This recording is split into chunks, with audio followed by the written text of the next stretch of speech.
Hello, let's look at the future simple together.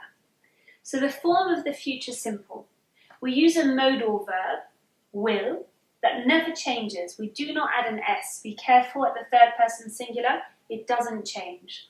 I will, you will, he will, we will, you will, they will. Followed by a bare infinitive. I insist on bare because you will hear certain learners say, he will to go, he will to learn. So be careful, remove the to. It is a bare infinitive. Positive form. Now the negative form, you have two options. You can either go with I will not learn or I won't learn. So the full or complete versus contracted form. The questions, will I learn? If it's negative though, we can say will I not learn or won't I learn? When do we use I will learn?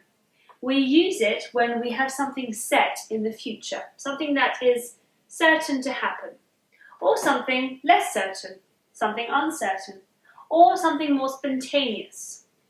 Now these signal words will help you use this particular tense. We can use the simple future with tomorrow, expressions with next, so next month, next week, next time. Or if we want to express uncertainty, as we saw here, we can use words such as probably, perhaps, maybe, and so on. Now, what to look out for in the classroom? Make sure these components are used correctly. As I said before, be careful, will does not change, and we have to use a bare infinitive.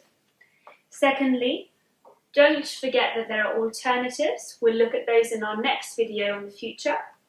And watch out for this particular tense when using conditional clauses or if clauses. You'll see that once you start learning about the conditional, you'll want to come back to this video.